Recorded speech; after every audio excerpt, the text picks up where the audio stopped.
Hi there, Rockets. This is Miss Clarkson again, coming to you today to talk about the MYP personal project proposal for this year. I hope that you're starting to think about project ideas that you're excited about.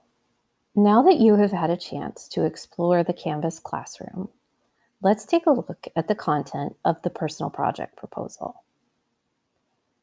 The primary jobs of the proposal are to show your interest in the topic and to help you narrow down an appropriate goal for your project. Remember last week when we talked about these 4 criteria for successful personal project goals?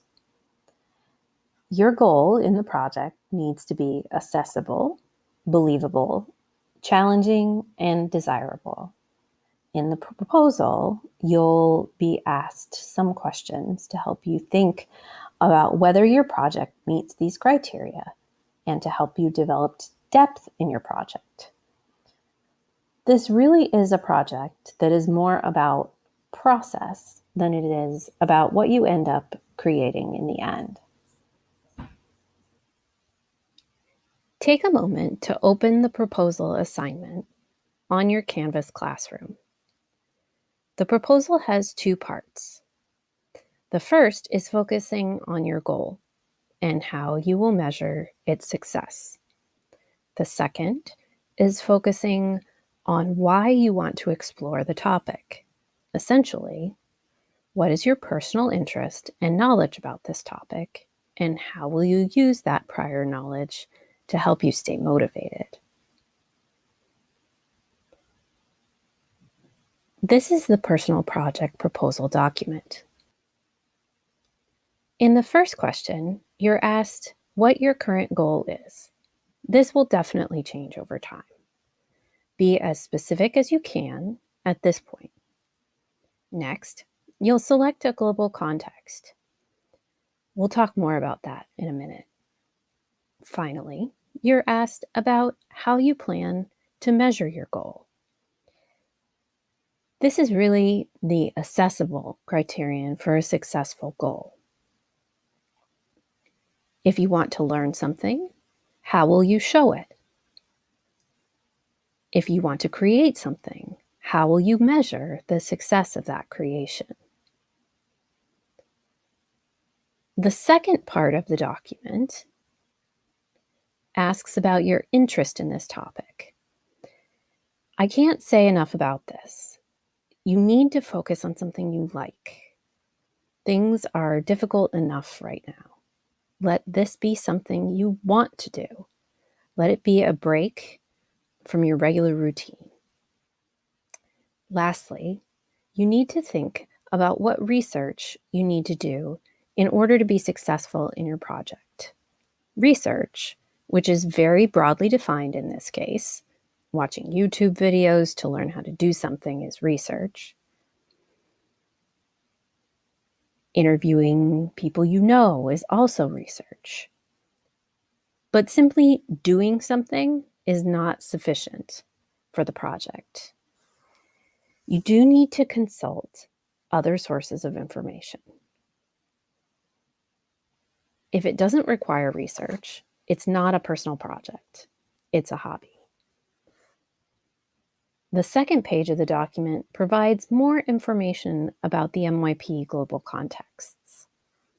The guiding questions and possible explorations will be important in narrowing down your project goal. Essentially, you'll be looking at these explorations in the bullet points to help you narrow down your topic. Returning to the slides for today, we're going to learn a little bit more about the 6 global contexts. As I mentioned before, the global contexts are a set of lenses. They affect the way you see your project's topic rather than what it is.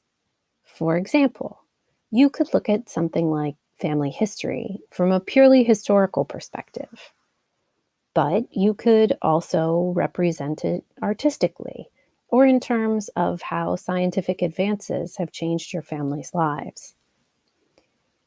Each of those would be a different lens.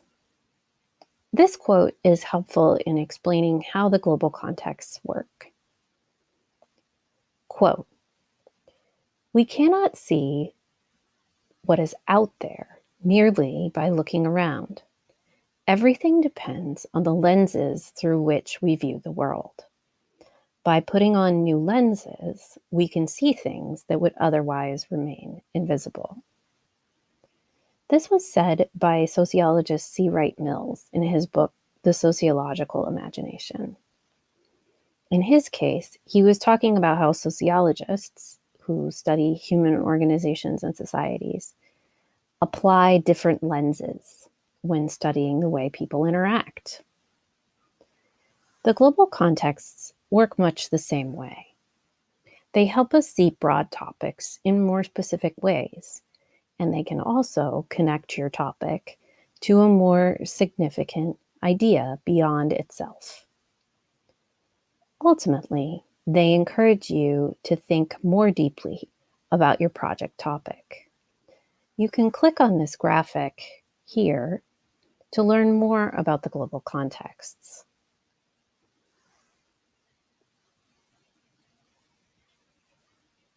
In your personal project, you'll be using the global contexts to narrow down your topic. If you want to create a piece of artwork, is your goal to learn more about the history of art? Is it to develop an appreciation for how art can represent scientific concepts? Or is it to use art to inspire social change and advocate for justice? Each of these would be a different global context. You can use the explorations, the bullet points on the proposal document, to help you choose an appropriate context for your project. Sometimes it's helpful to see a bunch of examples of these projects in action. If you click on this graphic, you will see a school's example of student projects organized by global contexts. So now it's time to get started on that proposal. You'll be working on the assignment in the Personal Project Canvas classroom. Make sure to turn it in when you're done, but not before. If your ideas change, you want to be able to edit it. If you need help generating ideas, start by looking at the examples of projects organized by global contexts that I mentioned earlier. Then, go back and take another look at your brainstorming materials from last week. And again, if you end up changing your mind, that's okay.